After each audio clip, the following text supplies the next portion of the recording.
wabah, maka kita disunahkan untuk kunut nazilah. Kunut nazilah adalah membaca kunut Allah madfa' annal bala dan seterusnya, wal baba waz zalazil wal mihan ma dhahara minha wa ma batan dan seterusnya. Ya Allah, angkat bala bencana. Nah, ini kunut nazilah. Disepakati, enggak ada perbedaan di antara para ulama. Termasuk yang enggak mau kunut pun bersepakat kalau kunut nazilah itu ada. Kunut nazilah adalah dibaca setiap waktu sholat, khususnya sholat ini dalam mazhab kita adalah setiap sholat, khususnya sholat fardu. Jadi sholat fardu kita baca kunut nazilah. Kunut nazilah dibaca saat sholat fardu, khususnya di akhir rakaat. Setelah rukuk terakhir doa agar diangkat bala bencana tersebut. Tapi doa bukan hanya di situ, di setiap saat kita berdoa. Jelas, istighfar yang banyak, kemudian banyak doa, ya. Jangan egois, mentang-mentang kita nggak ketimpa lalu nggak mau doa. Yang ketiga adalah patuhi aturan zahir orang-orang medis bagaimana cara menjauhi penyakit tersebut. Jangan sok tawakal, tawakal. Kalau di kita suruh pakai masker, pakai ini, pakai ikuti itu semuanya karena mereka ingin lebih tahu. Fas'alu 'ala dzikri in kuntum la ta'lamun.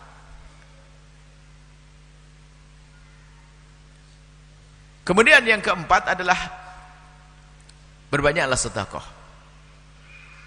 Fa inna sadaqata tadfa'ul balaa. Yang namanya sedekah itu menolak bala bencana. Sedekah diniatkan. Bahkan yang sudah kena penyakit itu dianjurkan untuk sedekah. Dau mardakum bis sadaqat. Obatilah orang yang sakit dengan sedekah. Sedekah itu penting sekali. Bersedekah.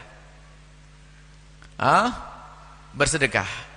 Kemudian setelah Anda mengambil ini, yang keempat, yang kelima adalah anta tawakal. Jangan dibawa ke dalam dunia was-was.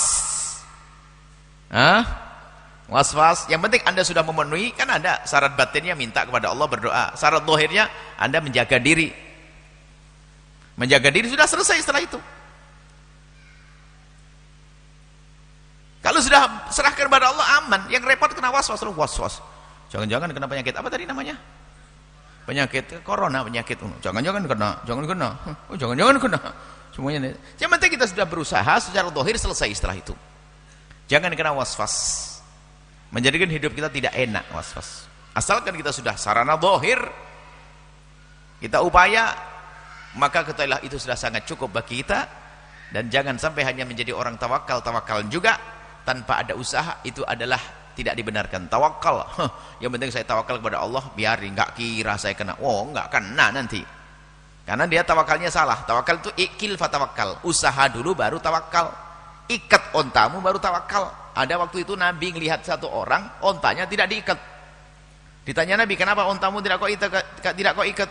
Tawakal sudah. Mana? Ikil, ikat dulu baru tawakal. Kalau tidak kau ikat lari, hilang kau. Nah ini tawakal itu setelah namanya apa? Ikil, usaha dulu. Usaha menjauhkan dari ini. Makanya kalau suruh minum obat ini, karena minum. Itu peraturan-peraturan pemerintah kalau memang urusan kesehatan. Dan itu benar menurut medis ya diikutilah. Harus pakai masker, pakai. Ibu ini dong, jangan keluar. Nah itu ya keamanan.